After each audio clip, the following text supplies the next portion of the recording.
ഇപ്പം നമ്മൾ LIC ഓഫീസിൽ പോയിട്ട് വന്നു. പിന്നെ ഷർമിളയാവട്ടെ അല്ലെങ്കിൽ പകുതി നമ്മൾ LIC ഓഫീസിൽ പോയിനി. അവിടെ പോയിട്ട് പറഞ്ഞു ആയിട്ടില്ലോ, അവിടെ പോയാലും പറഞ്ഞു ആയിട്ടില്ല, അടുത്ത മാസം ആവുമല്ലോ എന്ന്. അപ്പം അടുത്ത മാസം പൈസ അടിച്ചാൽ മതി എന്ന് പറഞ്ഞു അവർ അല്ലേ.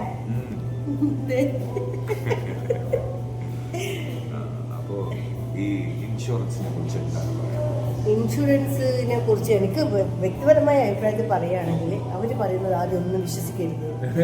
സത്യമായിട്ടും എൻ്റെ അടുത്ത് പറഞ്ഞു, ഷർമിളല്ല എന്നോട് പറഞ്ഞു, പോളിസി എടുക്കുമ്പം ഇത്ര കൊല്ലം കഴിഞ്ഞാൽ നിങ്ങൾക്ക് ഇരട്ടി കിട്ടുന്നു. ഇന്ന് ഞാനത് ക്ലിയർ അല്ല ഇതിനല്ല, അതിന് മുന്നേ ഞാൻ വർഷത്തിൽ 6000 സംതിങ്ങാണ് നടക്കുന്നത്. അപ്പോൾ എൻ്റെ അടുത്ത് ഞാൻ ചേരുമ്പോൾ എൻ്റെ അടുത്ത് പറഞ്ഞത് അത് കാലാവധി ആകുമ്പോൾ, അതായത് മോക്ക് 20 വയസ്സാകുമ്പോൾ ഇരട്ടി കിട്ടും, ഇങ്ങനെയാണ് പറഞ്ഞത്. എന്നിട്ട് ഒരു 5 വർഷം മുന്നേ പൈസ പെൻഡിങ് ആയിരുന്നു. ഞാൻ പോയി അവരോട് വീണ്ടും ക്ലിയർ ആയിട്ട് ചോദിച്ചു. പയ്യന്നൂരായിരുന്നു ബാങ്ക്, കണ്ണൂർ പയ്യന്നൂർ. അവരോട് ഞാൻ ക്ലിയർ ആയിട്ട് ചോദിച്ചത് മൊത്തം അപ്പോൾ 38 അങ്ങനെ എന്തോ എനിക്ക് പെൻഡിങ് വന്നു. അപ്പോൾ ഞാൻ പറഞ്ഞു 38 അടച്ചാൽ എനിക്ക് ഈ വർഷം അവസാനമാകുമ്പോഴത്തേനും ഫുള്ളായിട്ട് കിട്ടുമോ, ഇരട്ടി കിട്ടുമോ എന്ന് ചോദിച്ചു. അപ്പോൾ പറഞ്ഞു കിട്ടും, കളയണ്ട, അത് ഞാൻ വിളിച്ച് ചോദിക്കാം. അങ്ങനെ ഇങ്ങനെ വിളിച്ച് ചോദിച്ചപ്പോഴും അപ്പോൾ 2027 ഫുൾ പൈസയും അതിൻ്റെ ഇരട്ടിയും കിട്ടുന്നു. അപ്പോൾ 75,000 പോളിസി സ്വാഭാവികമായിട്ടും 1,50,000 കിട്ടണമല്ലോ. അതിൻ്റെ ഒരു നിർവൃതിയിലായിരുന്നു ഞാൻ. അതൊന്ന് ക്ലിയർ ആക്കാൻ നേരിച്ചിട്ട് ഇന്ന് ചോദിച്ചപ്പോൾ അങ്ങനെ ഇരട്ടി കിട്ടൂല ആ പൈസ. എന്തുകൊണ്ടാണെന്ന് എനിക്ക് മനസ്സിലായില്ല. അപ്പോൾ നമ്മൾ LIC എടുക്കുമ്പോൾ ഫസ്റ്റ് ഫുൾ ക്ലിയറായിട്ട് ചോദിച്ച് മനസ്സിലാക്കിയിട്ട് വേണം എടുക്കാൻ. പക്ഷെ ഞാൻ ക്ലിയറായി ചോദിച്ച് മനസ്സിലാക്കിയിട്ടാണ് എടുത്തത്. പക്ഷെ ഇപ്പോൾ ഒരുപാട് അങ്ങനെ കിട്ടൂല. ഫുൾ അടച്ച പൈസ ഫുൾ കിട്ടും. പിന്നെ അതിൻ്റെ എന്താണ് നോക്കിയിട്ട് അത് കുറച്ച് കിട്ടും, അത്രയേ ഉള്ളൂ. ഈ ഇരട്ടി സംഭവങ്ങളൊന്നും ഇല്ല. അപ്പോൾ എന്നെ പോലെ ഈ ഇരട്ടി മോഹിച്ചിട്ട് ആരെങ്കിലും LIC എടുത്തിട്ടുണ്ടോ? ഞാൻ പറഞ്ഞ LIC പൂർണ്ണമായിട്ടും സത്യമൊന്നുമല്ല. വ്യക്തിപരമായ അഭിപ്രായം പറയും. വ്യക്തിപരമായ അഭിപ്രായം. ഇപ്പോൾ വണ്ടിക്ക് ഇൻഷുറൻസ് എടുക്കും. ഇപ്പോൾ വണ്ടിക്ക് ഇൻഷുറൻസ് എടുക്കുമ്പോൾ ആരെങ്കിലും വണ്ടി കൊണ്ട് ഇടിക്കണം എന്ന് പറഞ്ഞിട്ട് പോയി ഓടിക്കും? ഇല്ല. അപ്പോൾ ഇൻഷുറൻസ് കമ്പനിക്കാർക്ക് നമ്മൾ അടയ്ക്കുന്ന പ്രീമിയം അത് അവർക്കാണ്. എല്ലാ വർഷവും നമ്മൾ അടയ്ക്കുന്ന പൈസ അവർക്കാണ്. ആരും വണ്ടി ഇടിക്കാതെ സൂക്ഷിച്ച് വണ്ടി ഓടിക്കും. അതുകൊണ്ട് എന്താ, ഇൻഷുറൻസിൻ്റെ പൈസ മുഴുവൻ കമ്പനിക്ക് കിട്ടും. അവർക്ക് ശമ്പളം എല്ലാം കൊടുത്തു കഴിഞ്ഞ് ബാക്കി പ്രോഫിറ്റ് എടുക്കാം. പിന്നെ ലൈഫ് ഇൻഷുറൻസ്, ആരെങ്കിലും മരിക്കണം എന്ന് പറഞ്ഞ് ആഗ്രഹിക്കും? മരിച്ചാൽ നിങ്ങളുടെ കുടുംബത്തിന് പൈസ കിട്ടും എന്ന് പറയുന്നത്. അപ്പം മരിക്കുന്നത് വരെ ആഹാരം കഴിക്കുന്ന പൈസ പോലും അവിടെ കൊണ്ട് അടച്ചു കഴിഞ്ഞ് മരിച്ചു കഴിഞ്ഞിട്ട് അവിടെ പോകുമ്പോൾ ഈ മരിച്ചത് ഇങ്ങനെയല്ല, ഈ ശരിയല്ല എന്ന് പറഞ്ഞ് പലർക്കും പോളിസി റിജക്റ്റ് ആവാറുമുണ്ട്. ഇല്ല എന്ന് പറയാൻ പറ്റില്ല, എല്ലാവർക്കും കിട്ടുന്നുണ്ടെന്ന് പറയാനും പറ്റില്ല. അപ്പോൾ ഈ ഇൻഷുറൻസ് എന്ന് പറഞ്ഞു കഴിഞ്ഞാൽ അത് ആ ഓർഗനൈസേഷൻ എക്സിസ്റ്റ് ചെയ്യാൻ വേണ്ടിയിട്ടുള്ള ഒരു വഴിയാണ്. അതിൻ്റെ കൂടെ നമ്മൾ കുറച്ച് പൈസ മാറ്റി വെച്ച് നമ്മൾ സേവ് ചെയ്ത് എന്തെങ്കിലുമൊക്കെ തിരിച്ച് കിട്ടും എന്നുള്ള പ്രതീക്ഷയിൽ നമ്മൾ ഇരിക്കും. അങ്ങനെ എങ്ങനെ കിട്ടിയാൽ കിട്ടി, KKPP കിട്ടിയാൽ കിട്ടി, പോയാൽ പോയി. അതുകൊണ്ട് LIC പോളിസി എടുത്തിട്ട് വർക്കൊക്കെ അല്ലാണ്ട്. ഇതിനു മുന്നേ രാമബാണു സിനിമയിൽ കറപ്പിച്ചതൊരു സീൻ ഉണ്ടായിരുന്നു. അപ്പോൾ അത് കാണിച്ചു തരാം. രാമബാണ സിനിമയിലേക്ക് ഉണ്ടായിരുന്നു മനസ്സിലാവും. അതിൽ 3 ഗെറ്റപ്പിലല്ല രാമബാണുവിനാണ്. അത് ഇങ്ങനെ കണ്ടിട്ട് പിന്നെ അങ്ങനെ കാണുമ്പോഴത്തേനും എന്തോ ഒരുപോലെ. അതുകൊണ്ടായിരിക്കാം ചിലപ്പോൾ. ശരി,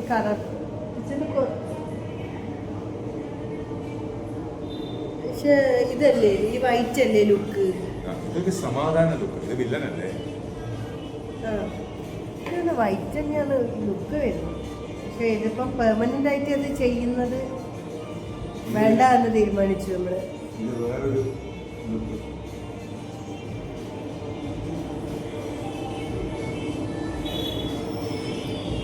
അപ്പം പെർമനന്റ് ആയിട്ട് നമ്മൾ ബ്ലാക്ക് ചെയ്യുന്നില്ല. പെർമനന്റ് ഇങ്ങനെ തന്നെ ഷൂട്ടിന് വല്ല ആവശ്യത്തിന് മാത്രം അങ്ങനെ ചെയ്താൽ മതി. കൊള്ളൂല സത്യമായിട്ട് ആളെ മനസ്സിലാവുന്നില്ല. ആരെയോ പോലെ തോന്നുന്നു. ഇതേട്ടൻ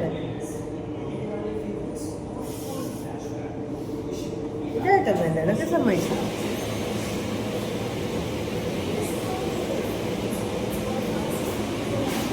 പിന്നെ ഏട്ടനോട് ചോദിക്കും, എന്താ ഞാൻ ചോദിക്കേണ്ടത്?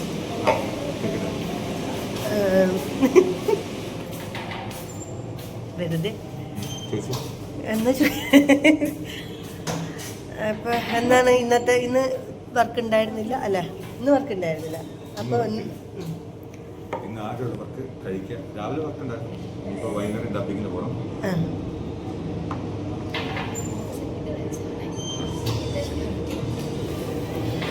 അപ്പം അങ്ങനെ പുറത്തിറങ്ങാന്ന് വിചാരിച്ചില്ല. ഇപ്പം ഞാൻ ഏട്ടനോട് ഇപ്പം എന്തെങ്കിലും ചോദ്യം ചോദിച്ചാൽ ആൾക്കാർ ചിലവരൊന്ന് കമൻ്റ് ഇടുന്നറിയാം, അയാളെ ഭീഷണിപ്പെടുത്തിയിട്ട് ചോദ്യം ചോദിപ്പിക്കുന്നുള്ളൂ.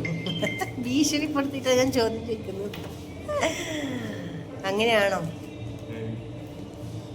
അങ്ങനെയല്ലേ? ആണോ?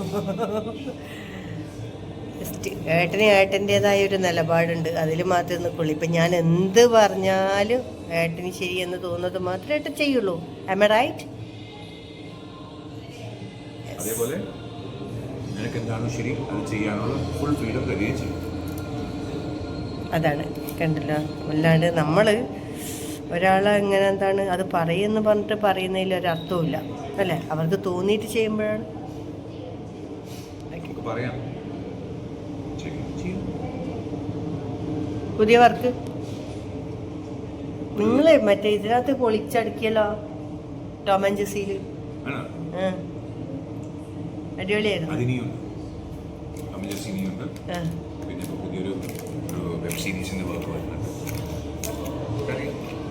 വെബ് സീരീസ് ഭയങ്കര എൻജോയ് ചെയ്ത് ചെയ്യാൻ പറ്റുന്ന സംഭവമായിരിക്കും അല്ലേ?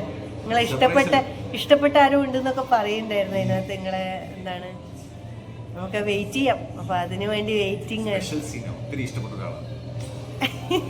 നമുക്ക് നോക്കാം. കട്ട വെയിറ്റിംഗ്. അതിനു വേണ്ടി വെയിറ്റിംഗ് ആണ്. ഏട്ടൻ്റെ ഇഷ്ടപ്പെട്ട ഒരാൾ അതിനകത്ത് അഭിനയിക്കുന്നുണ്ട്, അതുപോലെ തന്നെ എൻ്റെ ഇഷ്ടപ്പെട്ട ഒരാൾ അതിനകത്ത് അഭിനയിക്കുന്നുണ്ട്. അപ്പം അത് കട്ട വെയിറ്റിംഗ്. അപ്പം നമ്മൾ ബർഗർ കഴിക്കട്ടെ.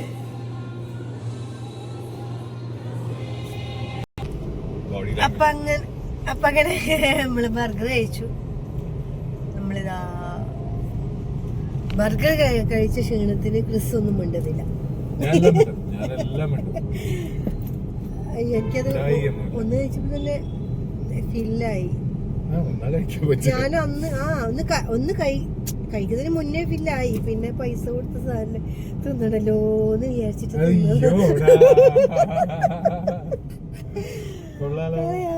കളയാൻ പറ്റൂലല്ലോ. എന്റെ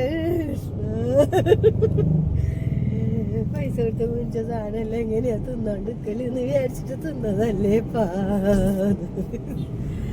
അപ്പൊ അങ്ങനെ ഐസ് ടീ ഉണ്ടായിരുന്നിട്ടാ, അതിങ്ങോട്ടേക്ക് എടുത്ത്. എന്തിനാന്നറിയില്ലേ, നമ്മൾ ഇടയ്ക്കിടയ്ക്കേ ഇത് കുടിക്കണം. ഇത് ഒരു ഫുൾ ബോട്ടിൽ ഫുള്ള് ഇതൊന്ന് വാങ്ങിച്ചാൽ പകുതി കുടിക്കുക, പകുതി എടുക്കുക. എന്നിട്ട് എന്ത് ചെയ്യും ഏട്ടാ, എന്ത് ചെയ്യും നമ്മൾ ഇത് ആവശ്യമുള്ളതാണെങ്കിൽ ബോട്ടിലാ, ഇത് ആവശ്യം എന്ന് തോന്നി അപ്പം എടുത്തോളണം, എന്നിട്ട് വീട്ടിൽ കൊണ്ടുപോവാ. അയ്യോ, അതിനകത്ത് എന്തെങ്കിലും ഇട്ട് വെക്കാം. ഇങ്ങനെ പരിപാടികളൊക്കെ ചെറുതായിട്ട് നമ്മൾ ഈ ബിരിയാണിയൊക്കെ കൊണ്ടുവന്ന പാർസൽ ഇത് ബോക്സ് കളയാതെ എടുത്ത് നോക്കുമല്ലോ, അങ്ങനെ അതുകൊണ്ട് പറഞ്ഞില്ല.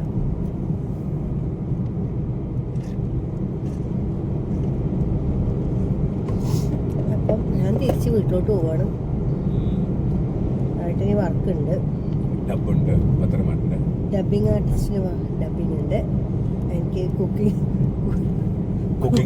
കുക്കിംഗ് ആർട്ടിസ്റ്റിന് കുക്കുണ്ട്, കുക്കിംഗ് ചെയ്യണം.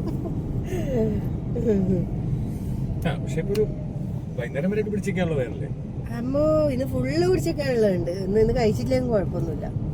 എനിക്ക് ഞാൻ അവിടെ ചോദിക്കായിരുന്നു, അവിടുത്തെ റെസ്റ്റോറൻറ്റിലെ ആളുമായിട്ട് ചോദിക്കായിരുന്നു. ബ്രിയോഷ് ബൺ അവിടെ തന്നെ ബേക്ക് ചെയ്യുന്നതാണ്. അപ്പൊ ബ്രിയോഷ് അവിടെ തന്നെ ബേക്ക് ചെയ്യുന്നതാണ്. അപ്പൊ അവരുടെ ദ ബർഗർ കിച്ചൺ, അപ്പൊ അവർക്ക് പല ടൈപ്പിലാണുള്ളത്. ഇപ്പൊ ക്വാർട്ടർ പൗണ്ട് ബീഫോ ചിക്കനോ ബർഗർ എന്നൊക്കെ പറഞ്ഞു കഴിഞ്ഞാൽ ക്വാർട്ടർ പൗണ്ട് എന്ന് പറയുന്നത് ഓൾമോസ്റ്റ് 1/4 കിലോളം വരുന്ന വലിയൊരു പാറ്റിയും. അപ്പൊ അത് സ്ലൈസ് ചെയ്ത ആൾക്കാർക്ക് കഴിക്കാൻ പറ്റും. അപ്പോൾ അങ്ങനത്തെ ഒരു വെറൈറ്റി ഉണ്ട്. Quarter pound chicken, quarter pound beef burgers ഉണ്ട്. പിന്നെ ഇവരുടെ സൈസ് വലുതാവുന്നതെന്ന് പറഞ്ഞാൽ ബർഗറിൻ്റെ സൈസ് വലുതാവുന്നത് നമ്പർ ഓഫ് പാറ്റീസ് ആണ്. സിംഗിൾ പാറ്റി, ഡബിൾ പാറ്റി, ട്രിപ്പിൾ പാറ്റി, ക്വാഡ് പാറ്റി, അങ്ങനെ നടുക്ക് വെക്കുന്ന പാറ്റിയുടെ എണ്ണം കൂടുമ്പം സൈസ് വലുതാവും. അപ്പം അങ്ങനെ ഇവരുടെ കിച്ചൻ്റെ രീതികളൊക്കെ ഇങ്ങനെ കണ്ടിട്ട് കൊള്ളാം. അപ്പോൾ അവർക്ക് തന്നെ ബ്രിയോഷ് ബേക്ക് ചെയ്യുന്ന കാരണം ബ്രിയോഷ്, ആ ബണ്ണിന്റെ പേര് ബ്രിയോഷ്. അപ്പോൾ ബ്രിയോഷ് അവർ തന്നെ ബേക്ക് ചെയ്യുന്ന കാരണം അതിന്റെ ടെക്സ്ചറും എല്ലാം ഫ്രഷ് അല്ലേ. അപ്പോൾ നമുക്ക് ആ ബണ്ണ് കഴിക്കുമ്പോൾ, ആ ബ്രിയോഷ് ബണ്ണ് കഴിക്കുമ്പോൾ നമുക്ക് അതിന്റെ ആ ഫ്ലേവറും അതൊക്കെ നല്ലതായിരിക്കും. പിന്നെ സോസസ് എല്ലാം നല്ലതാണ്. മഷ്റൂമൊക്കെ നന്നായിട്ട് സോട്ട് ചെയ്ത് അതിനകത്ത് സ്വീറ്റ് കോണും അതിന്റെ സോസസ് എല്ലാം കൂടെ വന്നു കഴിയുമ്പം ആ ടേസ്റ്റ് നല്ലതാണ്. പിന്നെ സ്ഥലം കൂടി പറഞ്ഞു. ട്രിവാൻഡ്രത്ത് നമ്മുടെ കവടിയാർന്ന് പട്ടം പോകുന്ന റോഡ്, കുറവുകോണത്തിനടുത്ത് ദ ബർഗർ കിച്ചൺ. ഞാൻ പറയുന്നത് ഒരു കുക്കിംഗ് പോയിന്റ് ഓഫ് വ്യൂവിൽ എനിക്ക് ഇഷ്ടപ്പെട്ടത് നല്ല സോസ്, നന്നായിട്ട് ടോസ് ചെയ്ത മഷ്റൂംസ്, അതിൻ്റെ കൂടെ സ്വീറ്റ് കോൺ, വെൽ കുക്ക്ഡ് പാറ്റി, അതിൻ്റെ കൂടെ നമുക്ക് വരുന്ന ലെറ്റ്യൂസും സ്ലൈസ്ഡ് അണിയൻസ്. അപ്പോൾ ഫ്രഷ് അണിയൻ്റെ ടേസ്റ്റ് നമുക്ക് ഒരു ആസിഡാണ്, അപ്പോൾ അതൊരു മധുരം ഉണ്ടാവും. ആ സോസസ് നല്ല സോസസ് ആണ്. അതിൻ്റെ കൂടെ ലോഡഡ് ചിക്കനകത്ത്, ലോഡഡ് ഫ്രൈസിനകത്ത്, ലോഡഡ് ചിക്കൻ അല്ല, ലോഡഡ് ഫ്രൈസിനകത്ത് നമുക്ക് ഫ്രൈസ് ഉണ്ട്, ചീസ് ഉണ്ട്, മഷ്റൂം ഉണ്ട്, സോസസ് ഉണ്ട്. അപ്പോൾ അതിൻ്റെയും ഫ്ലേവറൊക്കെ നല്ല ഇതാണ്. So it's worth A meal. നല്ല ഒരു രസകരമായ ഒരു മീലാണ്, കഴിച്ചു നോക്കേണ്ട ഒന്ന് തന്നെയാണ് അല്ലേ. ഒരു ബർഗർ കഴിച്ചാൽ ലോഡഡ് ഫ്രൈസ് പാർസൽ ആയിക്കോളണം, കഴിക്കാൻ പറ്റൂല, അത്രയും ക്വാണ്ടിറ്റി ഉണ്ട്. ക്വാളിറ്റി ഉണ്ട്, എല്ലാം ഉണ്ട്. ഇതുപോലെ തന്നെ കുഞ്ഞുമോക്ക് ഇഷ്ടപ്പെട്ട ഒരു ഫുഡ് ഔട്ട്ലെറ്റ് ആണ് സിജീസിന്റെ ഗുഡ് ഫ്രൈഡ്. പിന്നെ കുഞ്ഞുമോക്ക് ഇഷ്ടപ്പെട്ട വേറൊരു ഫുഡ് ഔട്ട്ലെറ്റ് ആണ് സിജീസിന്റെ ഗുഡ് ഫ്രൈഡ് പിസ്സ.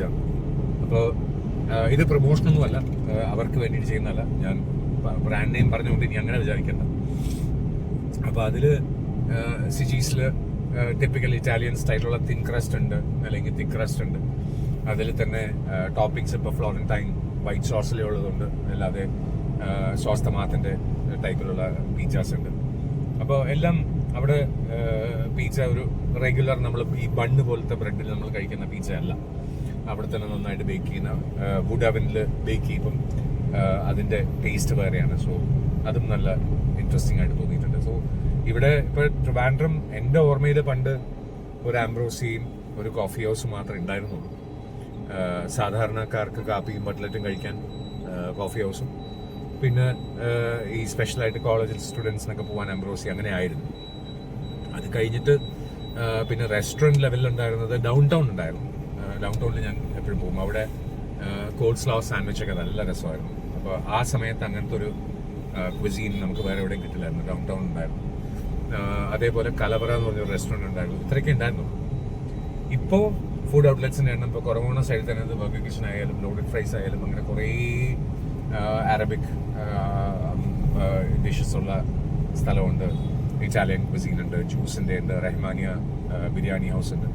അപ്പോൾ ഒരു സ്ട്രീറ്റിൽ തന്നെ നമുക്ക് കുറേ അധികം റെസ്റ്റോറൻറ്റ്സ് ഉണ്ട്. അതേപോലെ MG കോളേജിൻ്റെ സൈഡിൽ രാത്രി ആയി കഴിഞ്ഞാൽ നമുക്ക് നല്ല ഫുഡ് ട്രക്ക് പോലത്തെ ഇതുണ്ട്. So it's always good. അപ്പോൾ അത് ട്രൈ ചെയ്ത് നോക്കുക. ട്രൈ ചെയ്ത് നോക്കുമ്പോൾ നമുക്ക് ഇഷ്ടപ്പെടും. വേറെ വേറെ ക്വിസീൻ ട്രൈ ചെയ്യുക. നമ്മൾ കേരളത്തിലുള്ളവർക്ക് ഏറ്റവും വലിയ ഒരു ഇഷ്യൂ എന്ന് പറഞ്ഞു കഴിഞ്ഞാൽ അങ്ങ് US ചെന്നാലും കേരള ഫുഡ് കിട്ടുമോ എന്ന് ചോദിച്ച് നമ്മൾ റെസ്റ്റോറൻറ്റിൽ പോയി അവിടെ കേരള ഫുഡ് കഴിക്കും.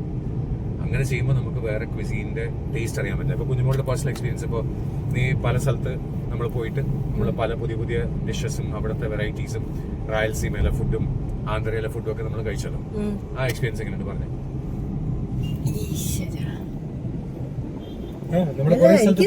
അല്ല, ഞാൻ പറഞ്ഞല്ലോ, ഏട്ടന്റെ കൂടെ വന്ന പിന്നെയാണ് നല്ല മീൻസ് വെറൈറ്റികളായ ഫുഡുകളൊക്കെ കഴിക്കാൻ വേണ്ടി തുടങ്ങിയത്. അപ്പോൾ ഓരോ സ്ഥലത്ത് പോകുമ്പോൾ വെറൈറ്റി ഫുഡ് കഴിക്കുമ്പോൾ അതിന്റെ ടേസ്റ്റ് അറിയുമ്പോൾ പ്രത്യേക അനുഭവമാണ്. ഇപ്പം മക്കളിപ്പം പാനിപൂരി കഴിക്കില്ല, അതെന്തോ വർജിതമായ ഒരു ആഹാര പദാർത്ഥമായിട്ട് വിചാരിച്ചിരുന്നു. പക്ഷെ ഞങ്ങൾ ഒരു സ്ഥലത്ത് പോയി പാനിപൂരി കഴിക്കണമെന്ന് കണ്ടു കഴിഞ്ഞപ്പം അവനും കഴിച്ചു നോക്കി. ഇപ്പൊ അവൻ പാനിപൂരി നന്നായിട്ട് കഴിക്കും. മറ്റേ രാത്രിത്തെ വീഡിയോയിലൊക്കെ കണ്ടല്ലോ, ഇപ്പൊ പാനിപൂരിയൊക്കെ നല്ല എരിവൊക്കെ വെച്ച് നന്നായിട്ട് കഴിക്കുന്നു. അപ്പൊ അത് വേറെ വേറെ. ഇപ്പൊ നമ്മൾ ഹൈദരാബാദ് പോയപ്പോൾ അവിടെ റായൽസീമ കിച്ചൺ അവിടെ പോയപ്പോൾ അവിടെ റാഗി മുദ്ര റാഗി അത് ഞാൻ ആദ്യമായിട്ടാണ്, അത് ഞാൻ കണ്ടിട്ടുണ്ട് പക്ഷെ കഴിച്ചത് ആദ്യമായിട്ടാണ്. പക്ഷെ നല്ല നല്ല ടേസ്റ്റ് ഉണ്ടായിരുന്നു. ഞാൻ എല്ലാം ടേസ്റ്റ് ചെയ്ത് നോക്കാറുണ്ട്. ഒന്നും വേണ്ട വെക്കാറില്ല. നമുക്ക് ചിലപ്പോ എന്നെപ്പോലെ ഞാനെന്നല്ല വേറെ ആരെങ്കിലും ഏതെങ്കിലും ഒരു സ്ഥലത്ത് എത്തിപ്പെട്ട നമുക്ക് എല്ലാം ടേസ്റ്റ് അറിയണല്ലോ.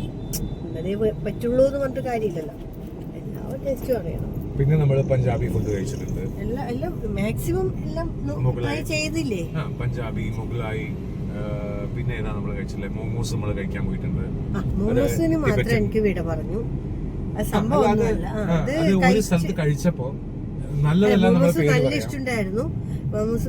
ഇവിടെ ട്രിവാൻഡ്രം തന്നെ അവിടെ എവിടെ കൊണ്ടുപോയേ മോമോസിന്റെ തന്നെ ഒരു കടയുണ്ടല്ലോ, അവിടെ കൊണ്ടുപോയപ്പോ സൂപ്പർ ടേസ്റ്റ് ഉണ്ടായിരുന്നു കേട്ടോ. അയ്യോ ആ ചൂടോടുകൂടി കഴിച്ചു. ഭയങ്കര ഇഷ്ടം, ഭയങ്കര നല്ല ഇഷ്ടമുണ്ടായിരുന്നു. പക്ഷെ എറണാകുളത്ത് എവിടെയോ വെച്ച് ഞാൻ അത് വീണ്ടും ഫുഡ് ഇങ്ങനെ ഒരു മോമോസ് കഴിക്കാന്നുള്ള ആഗ്രഹത്തിൽ ഈ സൈഡ് റോഡ് സൈഡിൽ ഉണ്ടാവുമല്ലോ, അങ്ങനെ കഴിച്ചപ്പോ എനിക്ക് എവിടെയോ എന്തോ ആ ഒരു ടേസ്റ്റ് പിന്നെ മനസ്സിനെ പിടിച്ചില്ല. അപ്പൊ അതിനോടൊരു വെറുപ്പ് വന്നു. സത്യം ആദ്യമായിട്ടാണ് ഫുഡിനോട് വെറുപ്പ് വന്നത്, മോമോസിനോട് വെറുപ്പ്. അത് കാണുമ്പോൾ എനിക്ക് എന്തൊക്കെയോ ഒരു ഇത് വരുന്നു. അപ്പൊ അതെനിക്ക് അത്ര. പക്ഷെ ട്രിവാൻഡ്രത്ത് നിന്ന് കഴിച്ചത് നല്ല ഇഷ്ടപ്പെട്ടായിരുന്നു കേട്ടോ. മോമോസ് എന്ന് പറഞ്ഞ തമ്പാനൂരല്ല കേട്ടോ, അത് അല്ല, അത് നമ്മുടെ ചെങ്കച്ചോളക്കടുത്ത്. പക്ഷെ സൂപ്പർ ടേസ്റ്റ്, നല്ല ടേസ്റ്റ് ഉണ്ടായിരുന്നു. അപ്പൊ പിന്നെ നമ്മൾ കഴിച്ചിട്ടുള്ളത് നമ്മള് ചാട്ട് ഐറ്റംസ് കുറെ കഴിച്ചിട്ടുണ്ട്. പാനിപൂരി, സേവ് പൂരി, ഭേൽ പൂരി, അങ്ങനെ പല ചാട്ട് ഐറ്റംസ് നമ്മൾ പല സ്ഥലത്ത് ഹൈദരാബാദിൽ കഴിച്ചിട്ടുണ്ട്, നമ്മൾ എറണാകുളത്ത് കഴിച്ചിട്ടുണ്ട്. പിന്നെ ഗുജറാത്തി ഫുഡിലെ ഡോക്ല, ഖാണ്ഡ്വി, പിന്നെ വടാപ്പാവ്, വടാപ്പാവും കഴിച്ചിട്ടുണ്ട്. അത് എന്നാലും കഴിക്കും, അത്രേ ഉള്ളൂ. അങ്ങനെ ഒരുപാട് ഇഷ്ടം എന്നല്ല, കഴിച്ചിട്ടുണ്ട്.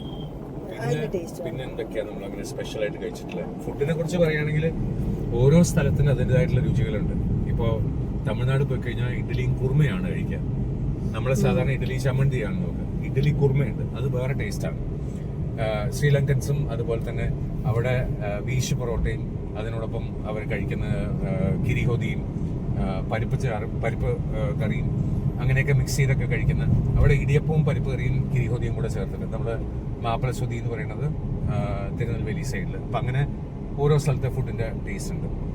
ഒരു ദിവസം ഞാൻ കിരിഹോദി ഉണ്ടായി തന്നിട്ടുണ്ട്, കിരിഹോദി കഴിച്ചിട്ടുണ്ട്, പോൾ സാമ്പൽ കഴിച്ചിട്ടുണ്ട്. പിന്നെ അങ്ങനെ നമ്മൾ വെറൈറ്റി ആയിട്ട് നമ്മൾ കഴിക്കുമ്പോൾ അതിന്റെ ഫ്ലേവേഴ്സ് ഒക്കെ വേറെ പോലെയാണ്. ഈ എന്നിട്ട് ഞാൻ ആക്കി തരണമെന്ന് പറഞ്ഞ പരിപ്പില് ദാൽ കിച്ചടി എനിക്ക് കഴിച്ചതിലെല്ലാം എനിക്ക് തോന്നുന്നു മടുക്കാത്തൊരു സംഭവം.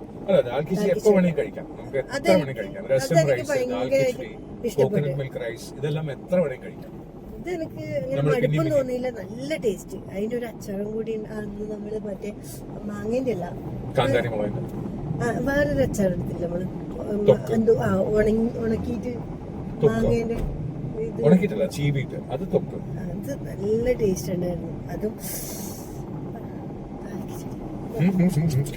നല്ല ദാൽ കിച്ചടിയും ഒരു മസാല പപ്പടും അതിന്റെ കൂടെ കുറച്ച് അച്ചാറും പിന്നെ തൈര് കഴിക്കുന്നവർക്ക് കുറച്ച് മാത്രം അച്ചാറോ പപ്പടോ എന്തെങ്കിലും ഒന്നും മതി. അത് മടുക്കാത്തൊരു സാധനം. അതാണ് എനിക്ക് ഫുഡിലെല്ലാം വെച്ച് ഇഷ്ടപ്പെട്ടത്. അത് എന്താണ്, അത് എപ്പോഴും ആക്കി തരണമെന്ന് പറയണ്ട. ടൈം കിട്ടുന്നില്ല. ഇനിയിപ്പോ ഷെഫായി കഴിഞ്ഞാൽ നമുക്ക് ചെയ്യാം. നമുക്ക് അതുകൊണ്ട് എല്ലാം ടേസ്റ്റ് ചെയ്ത് നോക്കാം. എല്ലാ രുചികളും നമ്മൾ മനസ്സിലാക്കി വേണം ജീവിക്കാൻ. വേറെ വേറെ സ്ഥലത്ത് ഇപ്പോൾ ഒറിഗാനോ എന്ന് പറയുന്ന ആ ഒരു സ്പൈസ് നമ്മൾ പൊതുവെ ഇവിടെ യൂസ് ചെയ്യുന്നതല്ല. ചൈനീസ് സ്പൈസ് ഓൾ സ്പൈസ് എന്ന് പറയുന്നത് ഇവിടെ യൂസ് ചെയ്യുന്നതല്ല. ഗലങ്കർ എന്ന് പറയുന്നത് ഇന്തോനേഷ്യൻ സൈഡിലാണ്, നമ്മൾ അധികം യൂസ് ചെയ്യാറില്ല. നമ്മളിവിടെ ജിഞ്ചറും പച്ചമുളകൊക്കെ യൂസ് ചെയ്യുന്ന പോലെയല്ല ബാക്കിയുള്ള സ്ഥലത്ത്. ഇപ്പൊ പെറൂവിയൻ ചില്ലി, അവിടെ അക്കി അമേരിക്കോ പോലത്തെ വളരെ എരിവ് കൂടിയ മുളകൊക്കെ ഉണ്ട്. നമ്മളിവിടെ കഴിക്കുന്ന കാന്താരി മുളക് സ്പൈസ് ഇൻഡെക്സിൽ 9 ആണ് എന്നുണ്ടെങ്കിൽ ഈ അക്കി അമേരിക്കോ എന്ന് പറഞ്ഞ പെറുവിൽ കിട്ടുന്ന ആ മുളക് 27 ആണ്. അതായത് കാന്താരി മുളകിന്റെ 3 ഇരട്ടി എരിവുള്ളത്. അപ്പൊ അതിന് പ്രോൺ ചുടാൻ വേണ്ടിയിട്ട് അത് യൂസ് ചെയ്യും. ഈ അക്കി അമരിയിലോ എന്ന് പറഞ്ഞാൽ മുളകിന്റെ പേസ്റ്റും മാമ്പഴം, പഴുത്ത മാമ്പഴത്തിന്റെ പൾപ്പും ഇത് രണ്ടും കൂടെ മിക്സ് ചെയ്തിട്ട് നമ്മുടെ ലെമൺ ഗ്രാസും കൂടെ മിക്സ് ചെയ്യും. എന്നിട്ട് അത് ഈ പ്രോൺസിൽ കോട്ട് ചെയ്തിട്ട് മാരിനേറ്റ് ചെയ്ത് വെച്ചിട്ട് ചുട്ടെടുക്കും. അപ്പൊ എന്താന്ന് പറഞ്ഞാൽ മാമ്പഴത്തിന്റെ മധുരവും ഈ അക്കിയമറിയിലോ പേസ്റ്റിന്റെ ടേസ്റ്റും അതിന്റെ കൂടെ ഈ ഗ്രീൻ നമ്മൾ ലെമൺ ഗ്രാസ് യൂസ് ചെയ്യുന്നതിന്റെ ആ ഫ്ലേവറും കൂടെ വന്നു കഴിയുമ്പം വേറെ ഫ്ലേവർ ആയിരിക്കും. അത് ചുട്ട സ്ക്യൂവേഴ്സിൽ പ്രോൺസ് അങ്ങനെ ഉണ്ടാക്കിയിട്ടുണ്ട്. അത് മെക്സിക്കോയിലാണ് ഉണ്ടാക്കിയിട്ടുള്ളത്. മെക്സിക്കൻ ഡിഷായിട്ട് ഞാൻ അവിടെ ഒരു മെക്സിക്കൻ ഷെഫിൻ്റെ അടുത്ത് പഠിക്കാൻ പോയപ്പോൾ ഉണ്ടാക്കിയതാണ്. അപ്പോൾ ഞാൻ നോൺ വെജ് കഴിക്കാറില്ല, കഴിച്ചവർ നന്നായിട്ടുണ്ടെന്ന് പറഞ്ഞു. കാരണം ആ ഒരു കോമ്പിനേഷൻ നല്ലതായിരിക്കും, മാമ്പഴവും ലെമൺ ഗ്രാസും ഈ അക്കിയ റെമിറോലോ പോലത്തെ പീസും. അപ്പോൾ അതിന് പകരം വേണമെങ്കിൽ നമുക്ക് കാന്താരി മുളക് കിട്ടുവാണെങ്കിൽ നമുക്ക് ഇവിടെ ഉണ്ടാക്കാം. കാന്താരി മുളകും പച്ച നല്ല പഴുത്ത മാമ്പഴവും അതിൻ്റെ കൂടെ ലെമൺ ഗ്രാസും കൂടെ ഇട്ട് ഈ തായ്ലൻഡ് ടൈപ്പിൽ മിക്സ് ചെയ്തിട്ട് അത് പ്രോൺസിൽ പുരട്ടി വെച്ച് ചുട്ടെടുത്താൽ, കനലിൽ ചുട്ടെടുത്താൽ. അല്ല, ഞാൻ അങ്ങനെ ആക്കുമ്പോഴേ നമുക്ക് കൊതി വരത്തുള്ളൂ. ഈ കാണുന്നവർക്ക് ഇപ്പൊ വായിൽ വെള്ളം ഊറിയിട്ട് ഇപ്പൊ എന്നെ ചീത്ത വിളിക്കുന്നുണ്ടാവും. അപ്പൊ അങ്ങനെയൊക്കെ നമ്മൾ എല്ലാത്തിലും കയറി മല്ലി ഇടരുത്. നമ്മൾ കുക്ക് ചെയ്യുമ്പം നമുക്കൊരു ശീലമുണ്ട്. നോർത്ത് ഇന്ത്യൻ ഡിഷ് ഉണ്ടാക്കി അതിലും പിടിച്ച് കുറെ മല്ലി പിടിച്ചിടും. ചൈനീസ് ഡിഷ് ഉണ്ടാക്കി അതിലും കുറച്ച് മല്ലി പിടിച്ചിടും. എന്തിനാണ് ആവോ? പിന്നെ കടുവറക്കാതെ നമുക്ക് കഴിക്കാൻ പറ്റില്ല. എല്ലാത്തിനും കുറച്ച് കറിവേപ്പില ഇടണം. അതിന്റെ ഒന്നുമില്ല. ഓരോ ഡിഷും ഓരോ രാജ്യത്തെ ഡിഷും നമ്മൾ ആ രീതിയിൽ തന്നെ ഉണ്ടാക്കി കഴിഞ്ഞാൽ. കഴിഞ്ഞ ദിവസം ജിലേബിയും റബഡിയും കഴിച്ചില്ലേ? പാല് കുറുക്കിയതും പഞ്ചസാരയും അതിന്റെ മേളിൽ ജിലേബിയും കൂടെ ഇങ്ങനെ വെച്ചിട്ടിങ്ങനെ. അതും മധുരധികം കഴിക്കാൻ പാടില്ല ഡോക്ടർ പറഞ്ഞിട്ട് ഞാൻ നല്ലോണം തിന്നു. എന്താ അവസ്ഥ? ഇങ്ങനെയൊക്കെ ഇല്ല, ഞാൻ സ്റ്റോപ്പ് ചെയ്തു. കഴിഞ്ഞേല് കഴിച്ചിട്ടില്ല. അപ്പൊ അങ്ങനെയാണ് വീട്ടിൻ്റെ ഉള്ളിൽ കടോ അങ്ങോട്ടാണ് കേട്ടോ പോകേണ്ടത്. അതിൻ്റെ ഉള്ളിലാണ് നിങ്ങൾ താമസിക്കുന്നത്. നിങ്ങൾ സഞ്ചരിച്ചു കൊണ്ടിരിക്കുന്ന വണ്ടി ഇവിടെ മുക്കൊലയിൽ നിർത്തിയിട്ടിരിക്കുകയാണ്. അപ്പൊ ഇത്രയൊക്കെ തന്നെ ഉള്ളു ഇന്നത്തെ വിശേഷം. LICന്റെ പൈസ അടക്കാൻ വേണ്ടി പോയതാ. LICന്റെ പൈസ അടിച്ചു ഇല്ല, അടക്കണ്ട, അടുത്ത പ്രാവശ്യം അടിച്ചാൽ മതി എന്ന് പറഞ്ഞത് കൊണ്ട് പോയി ബർഗർ കഴിച്ചു, കുറച്ച് വിശേഷങ്ങൾ പറഞ്ഞു, ഫുട്ബോളിനെ കുറിച്ച് പറഞ്ഞു, കുക്കിങ്ങിനെ കുറിച്ച് പറഞ്ഞു. നമ്മള് ബർഗർ കഴിച്ചു, ഹാപ്പിയായി. ഇനി ഏട്ടൻ ഡബിങ്ങിന് പോവാണ്, ഞാൻ കിച്ചണിലേക്ക് പോവുകയാണ്. ഇല്ല, കിച്ചണിലേക്ക് പോകേണ്ട ആവശ്യമില്ല. ഇന്ന് കറി വെച്ച് കിടന്നുറങ്ങിയാൽ മതി. ഇപ്പൊ 3 മണി വരെ കിടന്നുറങ്ങാം. ഇന്ന് ഉറങ്ങാം. വേണ്ടാന്ന് ഞാൻ ഉറങ്ങിയ ശരിയാവും. കുറച്ച് പാടാ. 3:30 വരെ ഉറങ്ങിക്കും. എണീക്കുമ്പോ ഒരുമാതിരി മറ്റേ മന്ദത ആയിരിക്കും. 4 മണിക്ക് എണീറ്റാൽ മതി. ഉറങ്ങുന്നില്ല. അപ്പം ഉറങ്ങുന്നില്ല. അപ്പൊ okay, bye bye bye bye. നിങ്ങളുടെ സപ്പോർട്ടിന് ഒത്തിരി ഒത്തിരി ഒത്തിരി സന്തോഷം. Okay, by.